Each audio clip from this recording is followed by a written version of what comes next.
Que a paz maravilhosa do Senhor Jesus esteja sempre convosco. Amém. Vamos ficar em pé mais um pouquinho só para a gente... Levante a tua mão em direção à tua casa. Ixi, aí vai. Ó, se você estiver perdido, só levante a sua mão, Deus vai entender. E que essa paz esteja dentro da tua casa, que a paz esteja no teu quarto, no teu travesseiro, que a paz esteja na rua da tua casa, que a paz esteja sobre todos os teus vizinhos, que a paz esteja dentro da escola dos teus filhos, que a paz esteja dentro da tua empresa, dos teus funcionários. Olha para mim agora, todo mundo, e faz assim, ó, como se estivesse espalhando. Que a paz esteja sobre toda a tua família. Onde a sua família estiver agora, vai receber a paz maravilhosa do Senhor Jesus. E olha para mim se você puder. 2025 vai ser o melhor ano da sua vida. Ó, não entra nessa ladainha não, viu? Que esse ano não dá mais nada. Da onde você tirou isso? Nós estamos entrando em agosto. Tem 5 meses. 5 meses é tempo para dedéu, para Deus virar uma chave no céu e mudar a história da tua vida. Para Deus, gente, para Deus é um piscar de olho. Para Deus é de uma terça para uma quarta-feira insignificante. É de uma madrugada para um amanhecer. Deus te acha na multidão, vira a página da tua vida e muda a história da tua geração. Tem que acreditar nisso. Levanta a tua mão e diga: eu sou mais do que vencedor.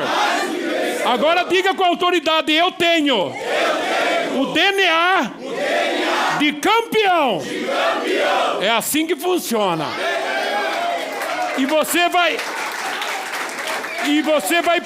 E agora você vai profetizar na vida de alguém que não é da sua casa. Escolha alguém aí que não é da sua casa. Levante a mão em direção a essa pessoa e diga para essa pessoa: ainda esse ano, diga assim, ó, marque bem, porque ainda esse ano eu vou jantar na sua casa.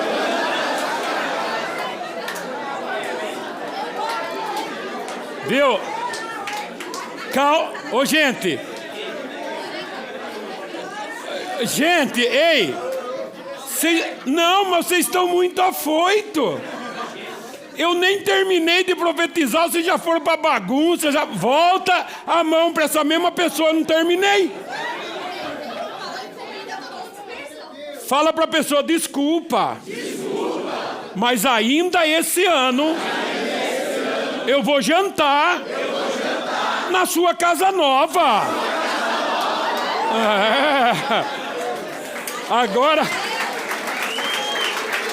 Agora você pode se assentar. Ainda bem que eu vim.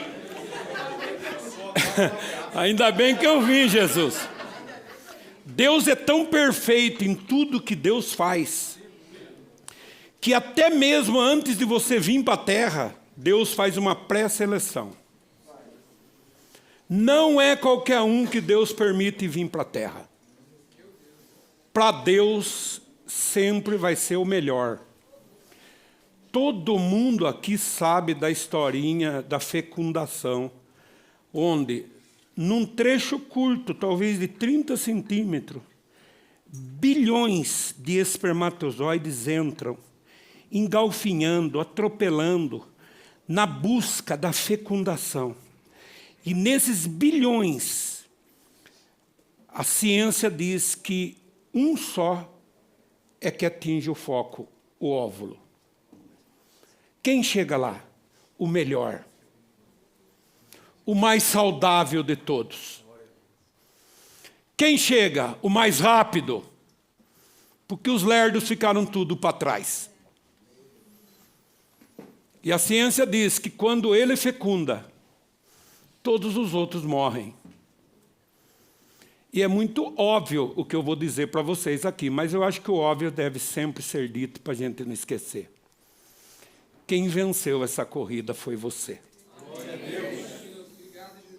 foi você. Então a Bíblia não diz que você é vencedor, a Bíblia diz que você é mais do que vencedor. E aí você foi selecionado no meio de bilhões, venceu a primeira maratona da tua vida. E aí você vem para cá, para viver uma vida medíocre, uma vida sem sabor.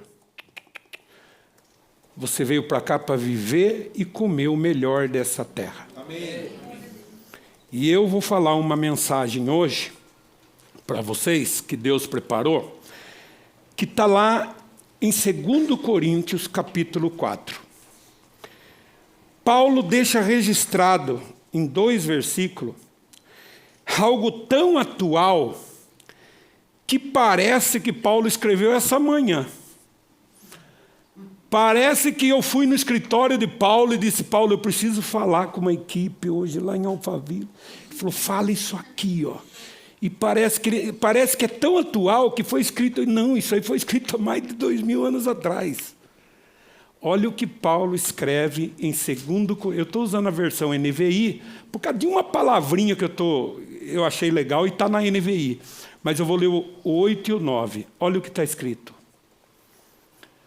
De todos os lados somos pressionados, mas não desanimados. Ficamos sim perplexos, mas não desesperados. Somos perseguidos, mas não abandonados. Abatidos, sim, mas não destruídos. Paulo já deixa bem claro para mim e para você que a vida não é fácil. Que a vida não vai ser melzinho na chupeta. Paulo diz assim: você vai ser pressionado na vida, você vai ser perseguido. Haverá dias que você vai abrir esse Instagram e você vai ver coisas que você vai ficar perplexo. Gente cuidando de boneca reborn. Pois é, Paulo falou isso há 2000 anos atrás. Você vai ficar perplexo, fique em paz. Vai ter dia que você vai estar tão abatido que você não quer nem sair da cama, de desanimado e cansado de tudo. Mas Paulo deixou também registrado que para aqueles que estão no centro da vontade do Senhor, quem aqui está no centro da vontade do Senhor? Paulo diz que existe um mais não antes da palavra. E eu quero hoje falar com tanta convicção com vocês, que eu quero que você vá embora para a tua casa e essa semana fique martelando na sua cabeça esse versículo aqui, para você nunca mais esquecer. E eu quero que junto comigo vocês digam, respondam para mim, olha lá, pressionados sim, mas não desanimados. Eu acho que vocês podem fazer melhor, quer ver? Ó? Pressionados sim, mas não desanimados. Perplexo, com certeza, mas não desesperados. Perseguidos, sim, mas não abandonados. Abatidos, com certeza, mas não destruídos. Então o que não te mata te dá vida. O que não te derruba te coloca em pé. Só que a minha temática de hoje está nessas 2 primeiras linhas aqui, ó. De todos os lados, desculpa que eu estou aprendendo com isso aqui. De todos os lados somos pressionados. De quantos lados? Todos. Todos os lados. O tema da minha mensagem hoje é esse daqui, ó. Vivendo sob pressão. Se há uma coisa que eu e você precisa aprender, que não tem como passar por essa vida sem pressão. Nós somos pressionados o tempo todo. Nós somos pressionados para nascer. O que te lança fora do útero é uma pressão que, mesmo a despeito do comodismo, da forma com que você está ali no meio do líquido e sossegado, de repente algo te empurra para o lado de fora. É uma pressão tão forte que você não resiste. E quando você é jogado para fora, a vida começa. É pressão para crescer, é pressão para prosperar, é pressão para estudar, é pressão para conquistar, é pressão no dia a dia, é pressão na nossa empresa, é pressão na nossa família, família, nós somos o tempo todo pressionados. Aliás, nós só estamos vivos por quê? Porque dentro de nós tem uma pressão chamada pressão pressão arterial, que faz, porque você só está aqui porque ela está em ordem. Porque se ela tiver demais, você tomba. E se tiver de menos, nem da sua casa você tinha saído.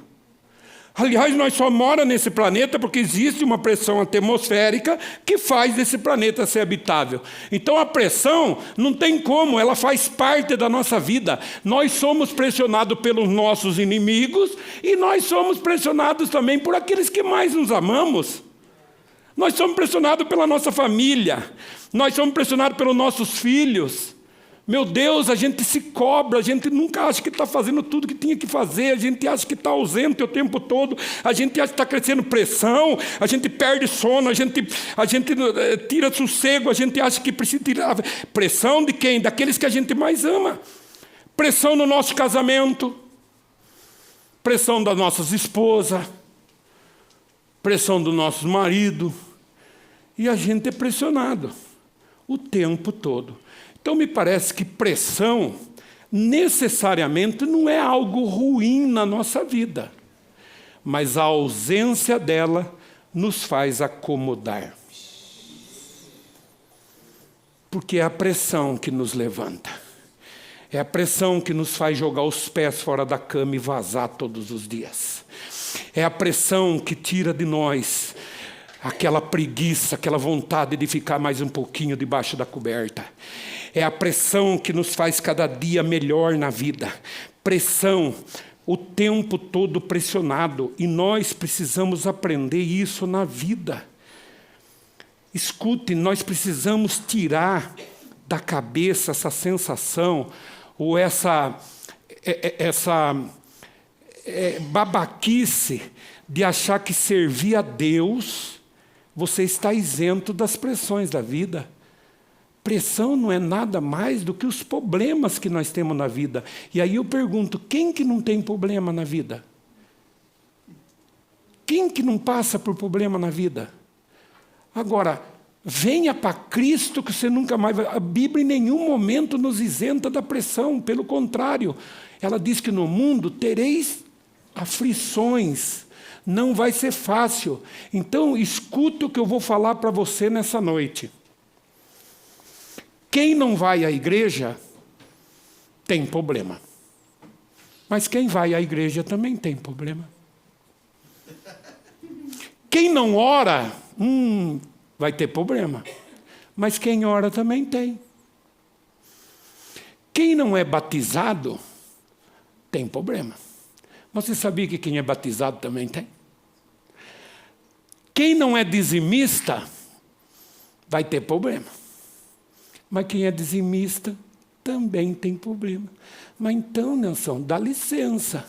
Que vantagem que eu levo de servir a Cristo? Aí é que entra a diferença. Porque na matemática de Deus, as coisas acontecem diferente quando você tem um problema na vida. Aí é que vem Deus na nossa vida, diferente daquele que não tem Deus. Porque a matemática de Deus funciona assim, ó. Você tem um problema, mas você não tem Deus, se cuida porque você tem um problema. Você tem uma doença, mas você não tem Deus? Não. Se cuida porque você tem uma doença. Você tem um perseguidor, e você não tem Deus? Então corra porque você tem um perseguidor. Mas quando Deus entra nessa equação, quando o céu começa a descer sobre a tua vida, e Deus começa a participar das coisas e os dilemas da sua vida, funciona assim. Você tem um problema, mas você tem Deus? Ei, não se iluda, você continua tendo um problema. Mas a partir de agora, o teu problema passa a ter um prazo de validade. Porque não há problema que você não tenha fim quando você entrega no altar para Deus, Senhor. E a Bíblia diz que não há fardo maior que você possa carregar que Deus vai dar para você. Então, quando você tem Deus, aquieta teu coração. Você tem uma doença. Ei, mas você tem Deus? Sim. Então você não está isento, você continua tendo uma doença. Mas agora o médico dos médicos faz parte da tua doença. O Senhor dos senhores, aquele que muda o diagnóstico e impressiona a medicina, porque Ele é o Deus do milagre. Ah, você tem um perseguidor, mas você tem Deus, você continua tendo um perseguidor. Mas agora quem tem que correr é o teu perseguidor, porque ai daquele que tocar no ungido do Senhor.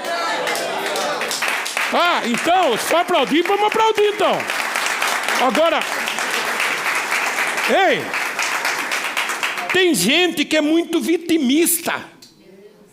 Tem gente que tem que parar, achando que Deus vai parar o planeta Terra para atender o teu desejo. Tem gente que gosta de ter problema. Não, você já viu gente que você vai falar, você vai contar seu problema para ele, ele já fica assim dando uma risadinha. Do tipo assim, eu já quebro ele com o meu problema, é muito maior que o dele. Tem gente que você fala assim, ó, cara, eu já tive 2 AVC, ele fala, eu tive 2 AVC e um infarto. Tipo, ganhou de você de problema. Cara, eu tenho uma hérnia, a sua sangra, a minha sangra. Então vai cuidar dessa hérnia. Tem gente, escuta o que eu vou falar. Você não está sozinho no planeta Terra. Aprenda uma coisa, a chuva, ela vem para quem é bom e para quem é ruim. Os dias difíceis vêm para quem é crente e para quem não é crente. E digo mais para você. Às vezes, a tristeza de um pode ser a alegria do outro. O senhor pode repetir? Posso. Às vezes, a tristeza de um pode ser a alegria do outro. Por quê? Porque a Bíblia diz, a tudo dai graça. A tudo é no dia ruim e no dia bom. Dar graça quando você compra um carro é fácil. Agora, dar graça quando alguém rouba teu carro, aí é difícil. Mas a Bíblia diz, dai graça. Dai graça por quê? Porque se roubaram um carro é porque você tinha carro. Roubaram um carro, mas você não levou um tiro na costa e ficou paralítico. Roubaram teu carro e teu filho não estava dentro. Tem motivo para dar graça. E às vezes é um livramento e a gente não sabe. Então, dá licença. Há dias ruins e há dias bons. Mas muitas das vezes você está passando um dia ruim, por quê? Porque se Deus é pai de todo mundo, você vai saber se Ele não está atendendo a oração de alguém aqui, e para isso você estava no esquema de tudo. Concorrente precisa ganhar. Não, você quer ver? Eu vou dar um exemplo, você já vai entender. Você já vai entender. Você está preso no seu carro, num congestionamento, atrasado há horas. Está sendo um dia ruim para você, mas é um excelente dia para o vendedor de água. Você vai saber se o vendedor de água não dobrou o joelho e falou, Deus, para essa pista hoje. Que eu tenho carnê para pagar, preciso vender 3 fardos d'água. E Deus ouviu ele. E ele fala assim, calma que você está no seu carrão aí no ar-condicionado, dá para ficar assim. Vou atender o menino aqui. Para quem acabou de fazer uma horta, caiu uma chuva do céu, é uma bênção de Deus. Mas para quem acabou de fazer uma calçada, caiu uma chuva do céu, é uma desgraça. Tempo perdido, dinheiro perdido, pois é. E a chuva, Deus vai segurar a chuva porque você fez uma calçada. Você acha que você é melhor que quem? Um dia de sol quente, difícil, vai ser um dia difícil para um carteiro que vai ter que entregar carta de porta em porta a pé. Mas é um excelente dia para quem tem uma barraquinha na praia. Sol quente é dia de praia lotada. E o cara da praia orou e pediu, Deus manda sol. Gente, um dia eu fui pregar em Cuiabá, no encontro de empresários cristãos. Terminou minha palestra, um rapaz veio todo empolgado para mim. Pastor, o senhor precisa orar para eu ter prosperidade nos meus negócios. Batista é o nome dele. Depois ganhei amizade com ele, seu Batista. Seu Batista veio e falou assim, pastor, ora por mim, eu preciso ter prosperidade no meu negócio. Eu falei, é agora, vamos orar. Qual que é o seu negócio? Ele falou, eu sou dono de funerária.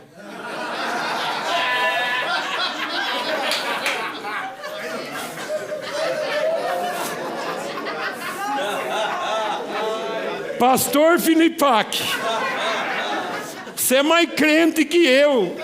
Como que eu oro para um dono de funerária prosperar? Eu falei para ele, não dá para orar. Ele falou, não, o senhor precisa orar, porque eu fiz uma loucura, pastor. Eu fiz um empréstimo no Banco Alto e comprei um combo com 1.500 caixão. E agora eu preciso desovar. Falei, tá, mas eu não sei orar você, filho. Falei, como que eu... E ele é de uma cidade pequenininha, a funerária dele está numa cidadezinha pequena em Cuiabá. Falei, já pensou eu orando, Deus, em nome de Jesus, manda uma catástrofe nessa cidade. Manda um deslizamento de terra e mata 100 pessoas para você vender caixão. Como que eu vou orar? Agora responda uma coisa para mim. O dono da funerária não tem que prosperar? Tem. O dono da funerária não tem aluguel para pagar, não tem água para pagar, não tem luz para pagar, não tem funcionário para pagar. Os filhos dele não entrou na escola agora e já viu uma lista assim de material que tem que comprar. De onde que ele tira dinheiro? Da morte dos outros. Da tristeza do outro. Porque às vezes a tristeza de um é a alegria do outro. Então, tem que prosperar. E você gosta ou não gosta desse assunto, tudo nós que estamos aqui somos freguês do Batista. Negócio bom.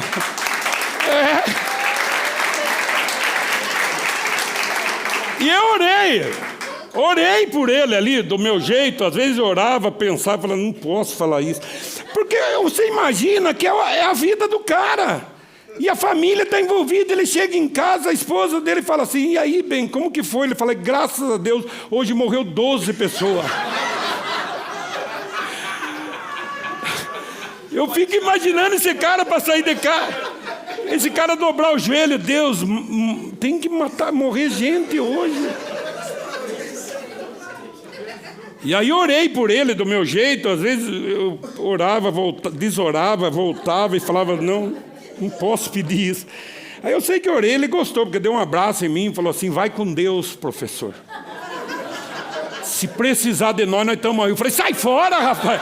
Eu não vou precisar de nego nenhum, rapaz. Foi antes de 2020. Então. Gente, pressão. Escuta o que eu vou falar. As pressões da vida é inevitável. Agora, preste atenção. A pressão, quando ela vem, ou ela te transforma, ou ela te deforma. Mas depois das pressões da vida, nunca mais você continua o mesmo. Porque a pandemia, que você acabou de citar, foi um grande exemplo que nós tivemos no planeta Terra. Você quer pressão maior do que a pandemia? Mas você tem que concordar comigo que na pandemia teve gente que afundou. Na pandemia teve gente que boiou e sobreviveu. Mas teve gente que prosperou. E tem gente que hoje você conversa, ele diz, é até chato o que eu vou dizer, pastor. Mas a pandemia foi uma das melhores coisas que aconteceu para mim. Então, me parece que uma forma como a gente lida com as pressões da vida é muito mais importante do que a pressão da vida. Por quê? Porque enquanto que ela derruba algum, ela levanta outro. A mesma pressão, ela pode ser fundo do poço ou pode ser trampolim. As pressões da vida, quem não sabe lidar, Judas não soube lidar com as pressões da vida e se enforcou. Adão e Eva não soube lidar com a pressão da vida e perdeu o paraíso.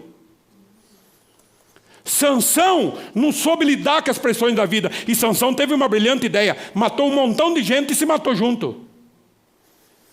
Então parece que a forma como cada um lida com as pressões da vida é que vai dizer se você vai para o próximo estágio ou não. Porque pressão... Gente, para com isso.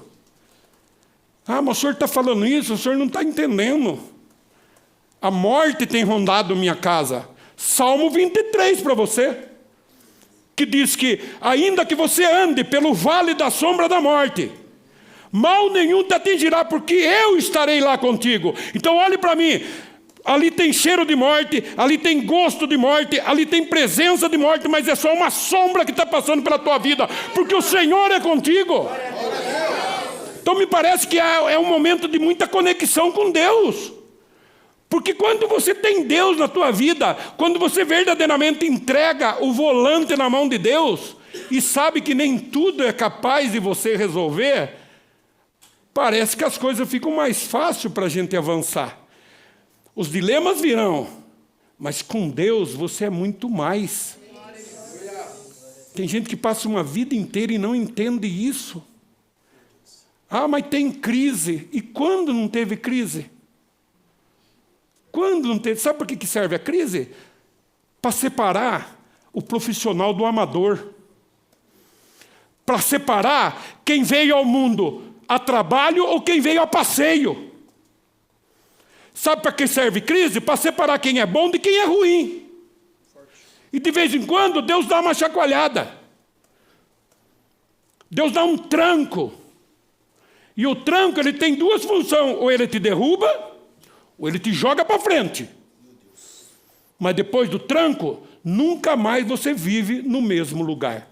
Ou tomba, ou vai para frente. Ou separa quem é bom de quem é ruim. Tá? O evangelho nunca foi fácil. O evangelho sempre teve pressão. O evangelho começa numa manjedoura e termina numa cruz. Jesus começa num lugar emprestado e acaba num lugar emprestado.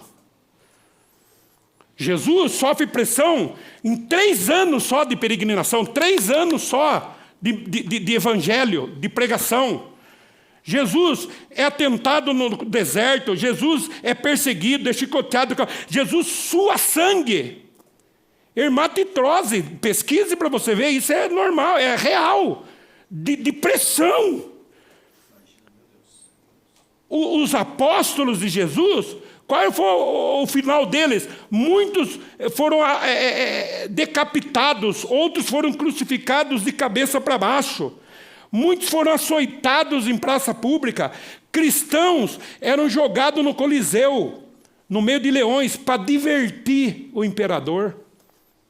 Nero botou fogo num bairro inteiro e cercou para que ninguém saísse, só para botar culpa nos cristãos. Então não me vem falar que os dias hoje é mais difícil. Porque não existe dia difícil. Existe mais um dia. Tem gente que diz assim, eu odeio a segunda-feira. Já viu gente dizer isso? Eu odeio a segunda-feira?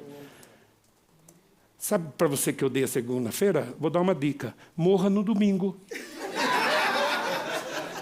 Ué, morra no domingo. Por quê? Porque esse ano tem 52 segunda-feiras. Sabe quantas foi? 31. Falta 21 segunda-feira ainda. Acho bom você começar a gostar da segunda. Porque ninguém vai tirar do mapa. Ou morra no domingão. E pronto, acabou com a sua segunda. Já liga pro Batista. Já liga pro Batista, já mal um freguês Batista. Para, meu. Agora, é o processo. O processo é mais difícil. Se você pegar um carvão e um diamante, eles têm a mesma composição química. Se tem um químico aqui, sabe do que eu estou falando. Se você olhar micronicamente um diamante e um carvão, é o carbono. Eles têm a mesma composição química. No micrômetro, você não sabe diferenciar quem é o carvão e quem é o diamante. Mas o que faz do carvão ser tão gritantemente diferente do diamante? É por causa do processo e da pressão. É porque o diamante, durante o processo de vida de um diamante, ele recebe mais pressão do que o carvão, que faz do diamante ser o que é. Então deixa eu te dar, porque tem um gatilho aí. Sabe por que para você parece que tudo é mais difícil na vida? Sabe por que para você parece que a vida é sempre mais custosa? Sabe por que depois que você parece que veio para Cristo, que você começou a conhecer Jesus, parece que aí a sua vida virou no giraia? Parece que tudo é de ponta, parece que tudo para você não acontece na primeira vez, você tem que tentar pela segunda, pela terceira, parece que para os outros tudo vai na primeira, para você segunda, terceira. Então talvez eu tenha a resposta para você hoje. É porque a intensidade do processo é proporcional ao valor do propósito. Porque se você pegar um carvão, você esfarela o carvão na mão aqui assim no dedo, ó.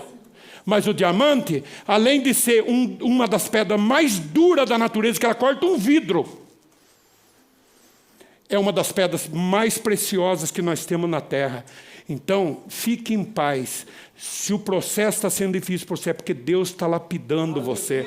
Você é um diamante, não é um carvão na mão de Deus. E você vai brilhar e vai se destacar.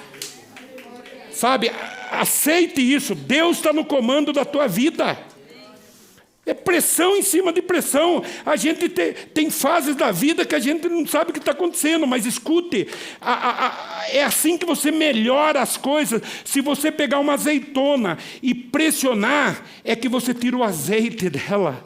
Quando você pressiona uma uva, é que você tira o bom vinho dela. Quando você pressiona a cana, é que você tira a garapa. É pressionando o trigo que você faz a farinha. E é pressionando um menino que você faz um homem, e é pressionando um homem que você faz um grande líder, um grande empreendedor, alguém que se destaca no meio da multidão. É a pressão, porque tempos difíceis fazem homens fortes.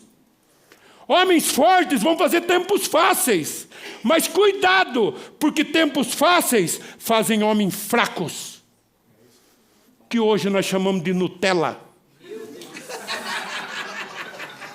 E que na primeira pressão da vida tomba. Por quê? Porque tempos fáceis, homens fracos. Vocês sabem do que eu vou falar. É mares bravios que fazem grandes velejadores. Agora nadar na deriva, soltar, qualquer um deita e vai. Só vai, não sei se volta. Então deixa que a pressão venha. Porque pressão é muito mais um sinônimo de Deus na nossa vida do que a ausência de Deus. Sabe? Porque o inimigo está investindo. O inimigo não tem como tocar em nenhum de nós que está aqui, não. Quando a gente tem Deus, pode vir a pressão que for. A gente resiste e sai vivo do outro lado. Gente, eu parei de dirigir à noite. Por quê, Nelson? Eu andei dormindo à noite. E a minha família me proibiu de dirigir. E eu obedeço. Todo lugar que eu vou, ou eu durmo, ou eu levo alguém para dirigir. O Jerry está ali comigo hoje, né, Jerry? O Jerry tem sido meu fiel escudeiro para essas situações.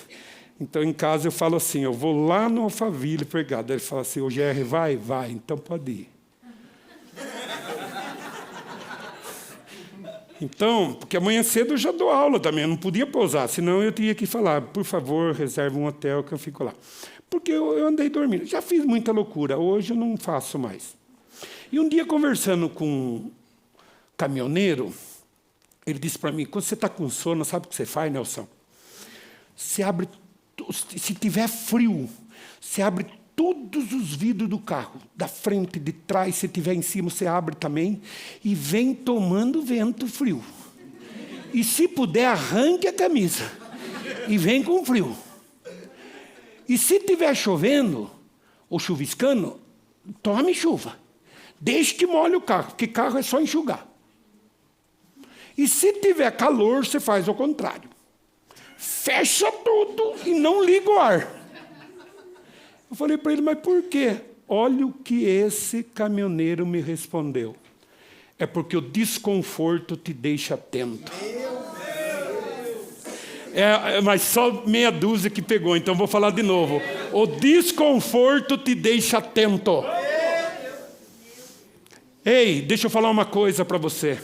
É no desconforto que a gente busca mais do Senhor. É no desconforto que a gente levanta de madrugada para orar. É no desconforto que a gente vai para o monte, se preciso for. É no desconforto que a gente faz aquele jejum maluco. É porque se a gente estiver confortável, nem aqui a gente vem numa segunda-feira à noite como essa. Está frio, fica em casa assistindo Netflix. Sabe o que te traz aqui? É porque você não anda confortável.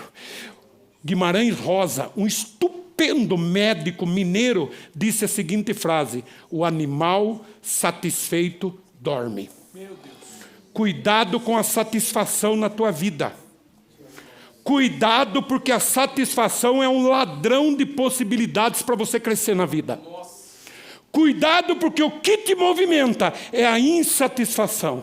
Satisfação é zona de conforto, é comodismo. E aí Guimarães Rosa diz, cuidado, porque quando está satisfeito você dorme. Ei, deixa eu falar uma coisa, sabe por que você troca de carro? Porque você está insatisfeito. Porque se você estiver satisfeito, você vira um ano com o carro. Sabe o que leva alguém aos 42 anos a resolver fazer uma faculdade? Possivelmente porque você não anda muito satisfeito. Sabe o que faz alguém pedir a conta de 25 anos de empresa, pegar toda a rescisão e montar o tão sonhado negócio próprio? É porque possivelmente você não anda muito satisfeito. Porque se você estivesse satisfeito, nem aqui você estava em Ubatuba.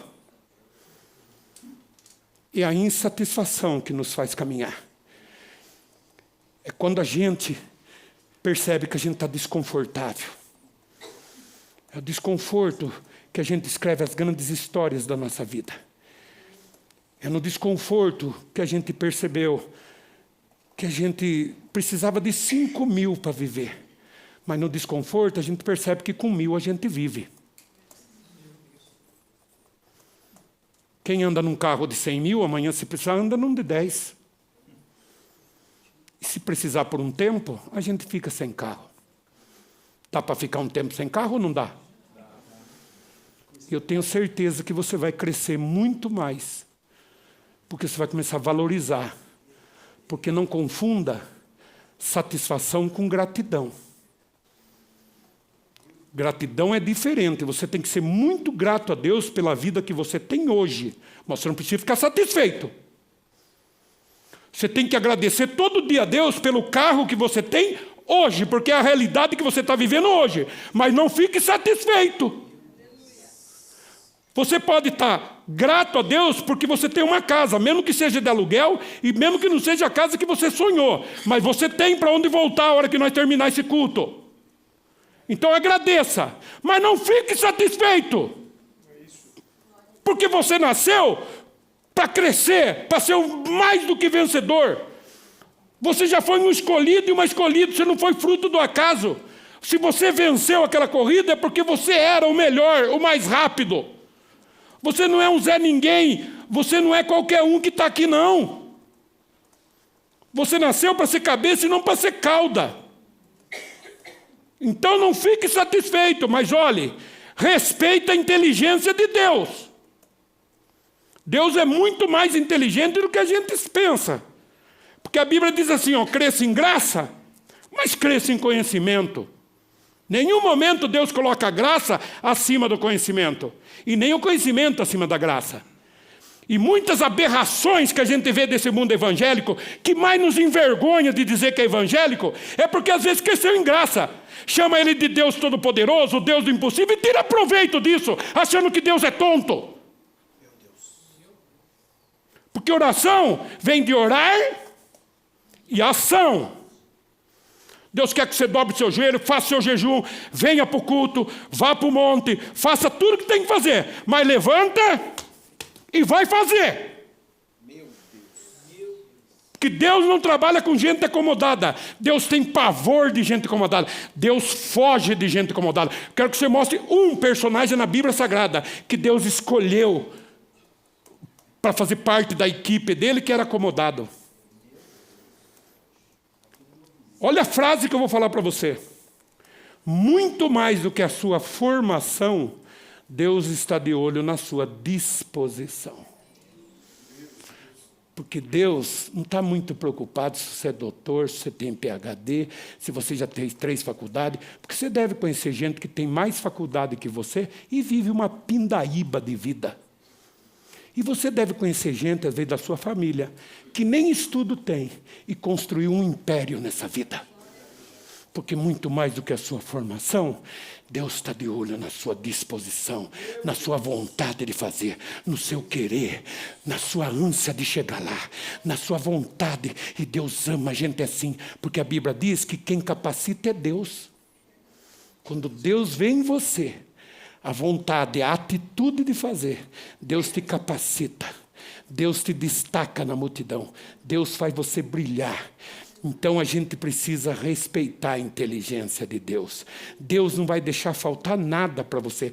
Pode ficar tranquilo que tudo que você precisar, Deus vai te dar. Deus é um gentleman.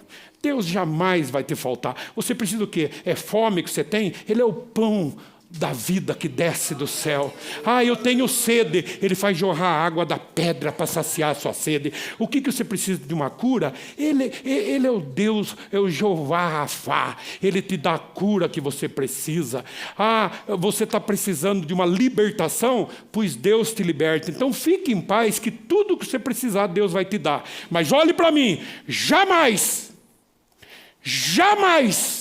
Deus vai te dar um projeto a longo prazo, quando Deus percebe que você é um fanfarrão na terra, que você está aqui a passeio, que você está aqui só para sair no store. Mas quando Deus vê em você a vontade de fazer, nada segura você e Deus, porque com Deus você é mais em qualquer lugar que você tiver. Entrega a tua vida, abre, rasga teu coração para o Senhor e você vai ver o que Deus faz na tua vida. Nós precisamos de uma parceria com Deus. É assim que funciona. Deus não é bobo.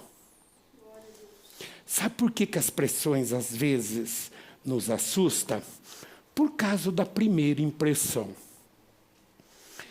Aliás, tem até um ditado que diz: a primeira impressão é a...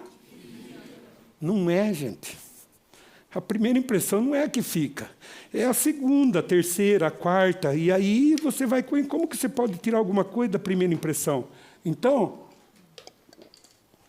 o que acontece? Para Deus não existe primeira impressão. O problema meu e seu é que a primeira impressão, às vezes, nos dá um choque de realidade. A primeira impressão, às vezes... ela nos assusta de tal forma que a gente acha que é um ponto final. Por que isso acontece? Porque eu e você estamos presos no presente. Quando a primeira impressão chega, a gente só consegue enxergar o cenário que está acontecendo naquele momento. E às vezes você é atingido por um desemprego e você diz: e agora, como que vai ser minha vida? Aí você já começa a sofrer: como que vai ser meu Natal em dezembro? Às vezes você é cometido por um diagnóstico de uma doença e a primeira impressão, você fala: acabou minha vida. Eu vou parar com tudo, eu tenho que passear, eu tenho que fazer minhas coisas. Por quê? Porque nós estamos presos no presente. Mas quando a gente está conectado com Deus, para Deus não existe primeira impressão. Porque Deus sabe como será o seu amanhã, como será daqui uma semana, e Deus sabe como vai ser daqui 5 anos. Diga: ainda bem que eu vim, Jesus. Porque às vezes você está assustado agora em 2025. Mas se você chegar lá em 2030 e olhar para trás, você sabe, porque isso já aconteceu com você. Muitos vão dizer: puxa, foi a melhor coisa que aconteceu na minha vida. Porque se não tivesse acontecido, eu estaria lá ainda. Se for aplaudir, aplaude, porque é para Deus, não é para mim, não. Então para com isso. A primeira impressão é o katsu. Nada. O quê? Eu tenho Deus na minha vida. Na hora que você assustar com a primeira impressão, aqueles que verdadeiramente entregou a vida para Deus, diz assim: ai, Deus está mexendo nas águas. Algo de bom está vindo aí. Porque Deus tirou eu do emprego, porque Deus mandou isso aí. É aí que eu vou crescer, eu vou tirar proveito disso daí. Por quê? Porque... Quer ir para a Bíblia? Vamos para a Bíblia? Primeira impressão? Quer escolher um personagem da Bíblia? Vamos começar com Jó? Jó, vamos lá. Jó era o homem mais rico do Oriente. Jó, além de riqueza, Jó tinha uma família linda. Jó tinha 10 filhos, 7 meninos e 3 meninas. E eles se davam tão bem, pediam bênção para o pai para sair. O pai ia abençoando um por um. Eles eram irmãos que se davam bem. Mas Jó não era só família, Jó era um fazendeiro. E Jó tinha, olha a lista, depois você vai em Jó, capítulo 1, você já vê tudo isso que eu vou falar. Jó tinha 7.000 ovelhas, faça conta. 3.000 camelos, 1.000 juntas de boi, sabe o que é junta? Duplinha de boi. E tinha mais 500 jumentas. Lógico, para cuidar tudo disso, Jó tinha um monte de funcionário. Jó tinha um monte de colaborador. Bastou um dia de pressão na vida desse homem para mudar tudo o cenário da vida dele. Os filhos estavam numa festa, debaixo de um barracão. Veio um vento, só Deus sabe de onde, e me derruba esse barracão e mata os 10 filhos de Jó. Você acha que tem pressão na vida, né? Você acha que perder um filho talvez seja a maior pressão que alguém pode... Eu também concordo. Agora imagine perder 10. Mas acabou aí? Não. Lembra da lista? Todos esses bens de Jó.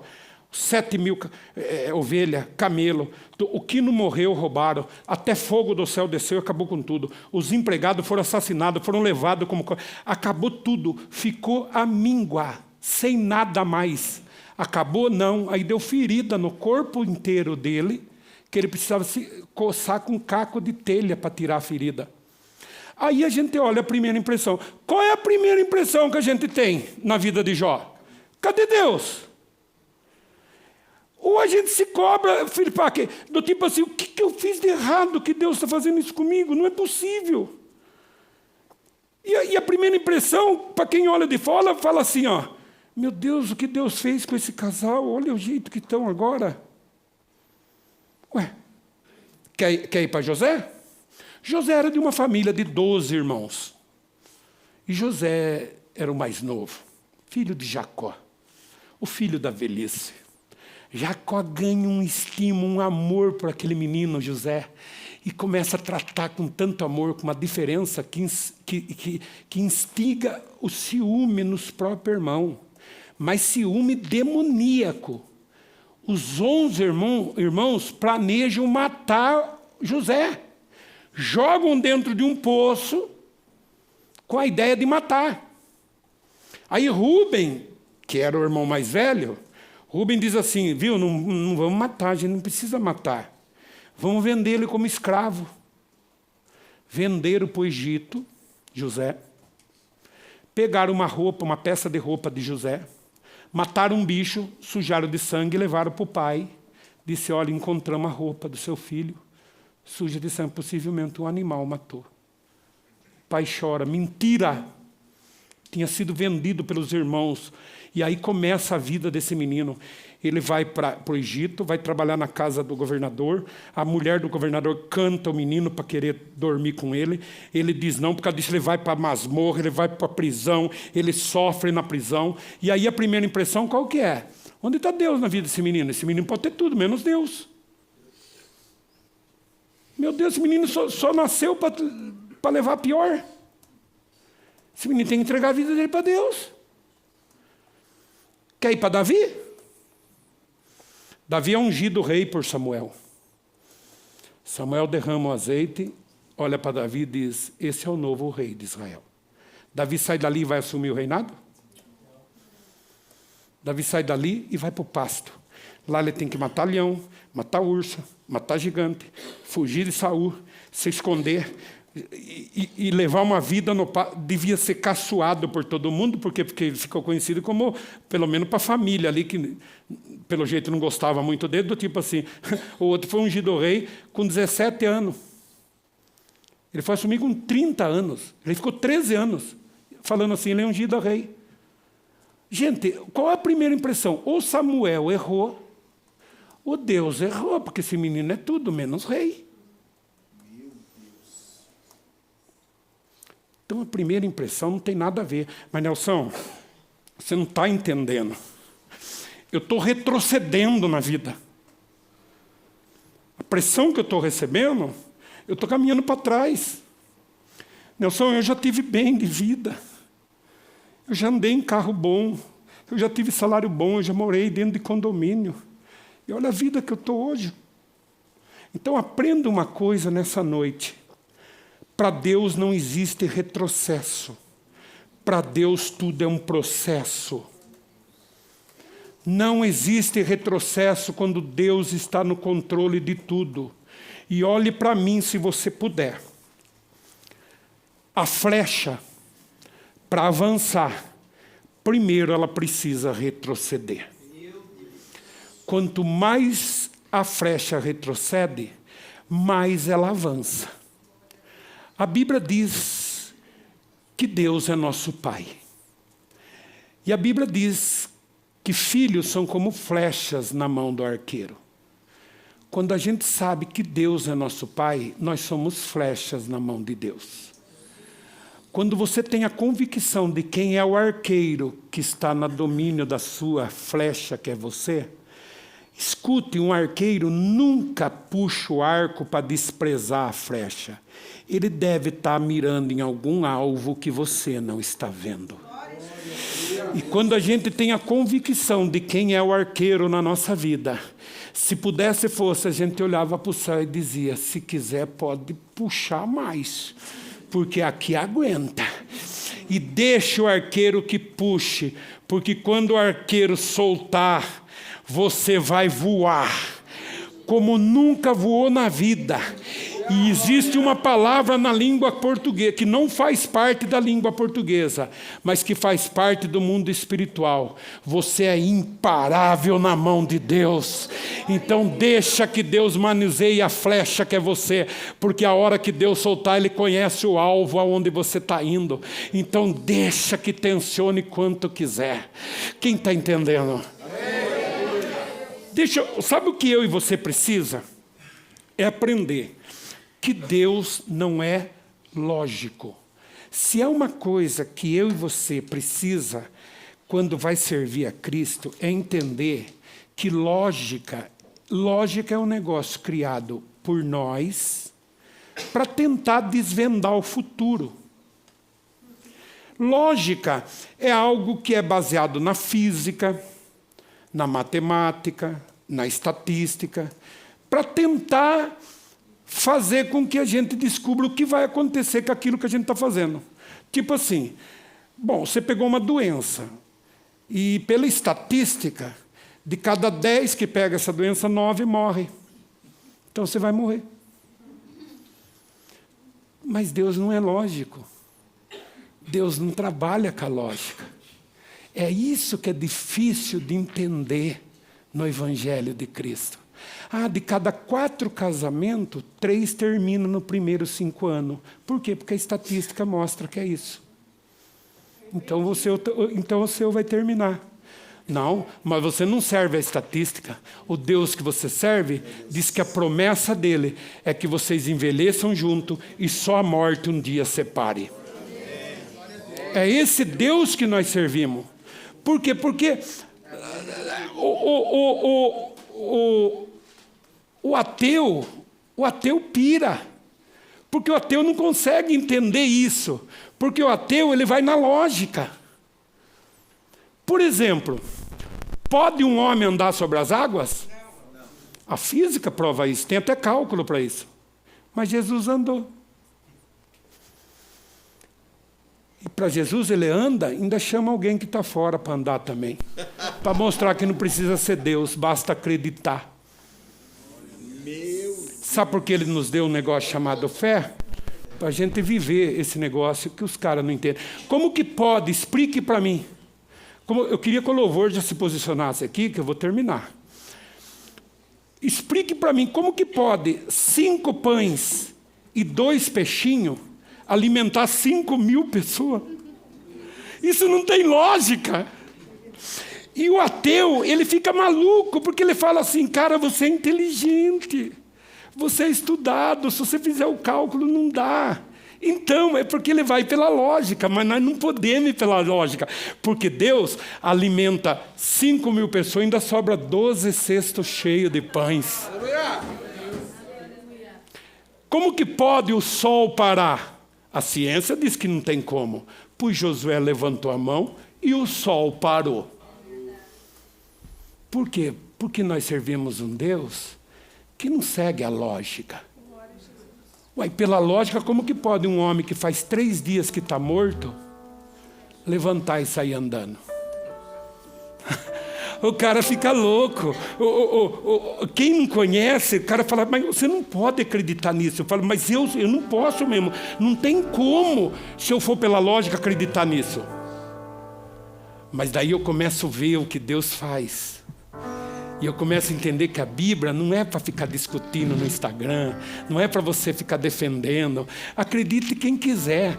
Aliás, a máxima do cristianismo é o livre-arbítrio. Faça o que você quiser da sua vida. Se você quiser acreditar, acredite. Seja bem-vindo à vida. Mas se você não acreditar, vai com Deus também. Ou vai com quem você quiser. Só que se nós dois tiver errado, eu não perdi nada. Mas se eu tiver certo, você dançou, mano. Porque ei, escute. Não tem como, os caras ficam malucos quando a gente começa a falar assim, ó. Ô, professor, o senhor acredita mesmo que um peixe engoliu um homem? Esse homem ficou 3 dias vivo dentro do peixe. Aí o peixe foi nadando até onde era para ele ter ido, ele não foi. Aí cuspiu ele para fora. E aí ele continuou vivo. Como que nós vamos acreditar nisso? Nós não somos idiotas.